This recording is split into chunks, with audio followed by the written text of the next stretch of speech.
इस बीच एक बड़ी खबर निकलकर सामने आ रही है। साध्वी प्रज्ञा का बड़ा बयान सामने आया। मालेगांव ब्लास्ट पर साध्वी प्रज्ञा ने कहा कि सत्य और सनातन की जीत हुई है, मुझ पर अत्याचार किए गए। ये बड़ी खबर है। 17 साल के बाद मालेगांव बम ब्लास्ट को लेकर जिस तरीके से फैसला सामने आया है, तो इस बीच जो है साध्वी प्रज्ञा सिंह ठाकुर का ये बयान सामने आया। उनका पहला रिएक्शन कह सकते हैं निकलकर सामने आया है फैसला आने के बाद, क्योंकि सभी आरोपियों को एनआईए की विशेष अदालत ने बरी कर दिया। एनआईए की विशेष अदालत ने कहा कि सबूत जो है इन सभी लोगों को आरोपी साबित नहीं करते हैं। और अब मालेगांव ब्लास्ट पर साध्वी प्रज्ञा का बयान सामने आया। सत्य और सनातन की जीत होने की बात उन्होंने कही, साथ ही कहा कि मुझ पर अत्याचार किए गए। ये बड़ी खबर निकलकर सामने आई है। मालेगांव ब्लास्ट पर साध्वी प्रज्ञा का ये बड़ा बयान सामने आया। उन्होंने कहा कि मुझ पर अत्याचार किए गए।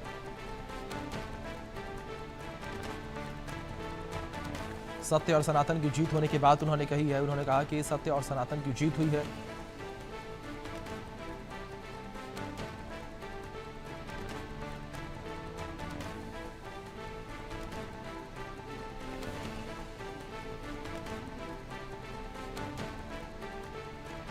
साध्वी प्रज्ञा का ये पहला रिएक्शन जो है वो निकलकर सामने आया है, और जिस तरीके से फैसला सामने आया, इस फैसले पर उनका पहला रिएक्शन है ये।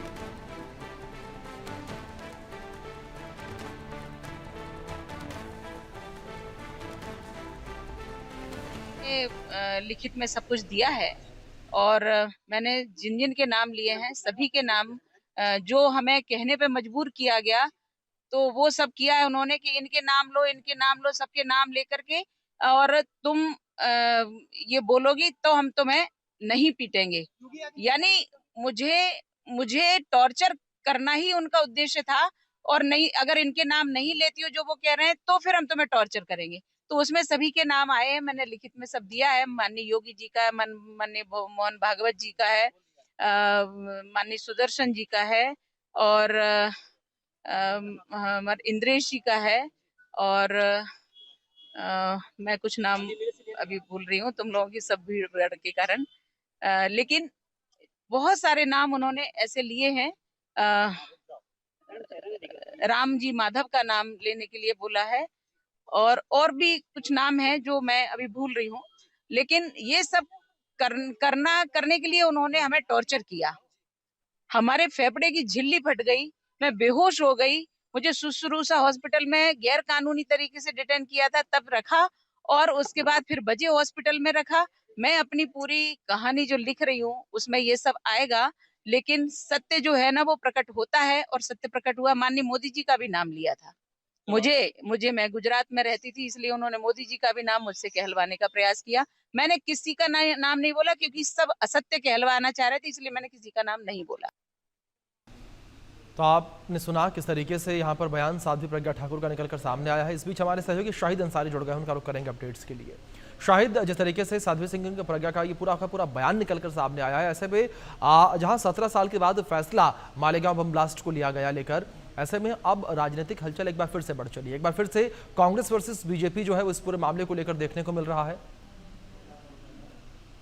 अभिषेक, देखिए, जिस तरह से इस पूरे मामले में जो भी आरोपी रहे हैं, जो कसूरवार नहीं पाए गए, यानी उनके खिलाफ जो सबूत नहीं रहे, उनको कोर्ट ने जो है सबूतों के अभाव की वजह से छोड़ दिया गया। उसमें देखिए मुख्य आरोपी जो है साध्वी प्रज्ञा सिंह ठाकुर रही है। अच्छा, इन्होंने जो बातें बताई है, उस वक्त जो गिरफ्तारी हुई थी तो उस दौरान भी जो है हमने शुरू से देखा था, बात जो है टॉर्चर की और नाम लेने वाली बातें उस वक्त भी आई। क्या था कि आरोपी उस वक्त जो है इशाराधीन थे, इस वजह से कोई जो है सामने नहीं आ रहा है। लेकिन जब इस मामले में विशेष न्यायिक अदालत ने सबूतों के अभाव की वजह से जब इन सबको रिहा कर दिया, तो इनमें से सिर्फ साध्वी प्रज्ञा ही नहीं बल्कि कई सारे आरोपी ऐसे हैं जिन्होंने बताया है कि उनके साथ जो है एटीएस के अफसरान ने जो है सख्ती बरती, टॉर्चर किया, और ये कहा है कि इन लोगों के नाम लिए जाए, जिनमें से कई ऐसे नाम हैं जिसमें योगी आदित्यनाथ का नाम है, और आरएसएस चीफ मोहन भागवत है। मतलब इन्हें भी जो है गिरफ्तार करने के लिए जो है एक प्लानिंग हो रही थी। इससे पहले जबकि आपने देखा होगा कि महबूब मुजावर जो है, जो एटीएस के अफसर है, उस वक्त जिस मामले की जांच कर रहे थे, उन्होंने इस मामले को लेकर स्पष्ट किया है कि किस तरह से उन्हें जो है उनके सीनियर अफसर यानी परमवीर सिंह जो है दबाव बना रहे थे। जब उन्होंने उस दबाव में नहीं आए तो उनको जो है खुद उन पर जो है फर्जी केस उनको फंसाया।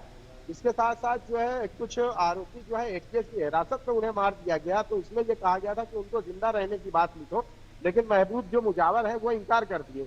तो जिस तरह से साध्वी प्रज्ञा सिंह ठाकुर ने जिन लोगों का नाम लिया है और उन्होंने एक पत्र लिखा है, तो आपको मैं बता दूं कि और भी कई आरोपी जो रहे हैं उनसे भी कुछ इसी तरह के जो है दूसरों के नाम लेना, जिसमें से आरएसएस चीफ मोहन भागवत पर जो है शिकंजा कसने की तैयारी एटीएस के जरिए थी। और उनमें से देखिए जिस तरह से साध्वी प्रज्ञा ने बताया है, बिल्कुल उसी तरह से महबूब मुजावर ने भी बताया है।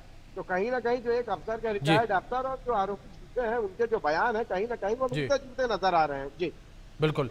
शायद बहुत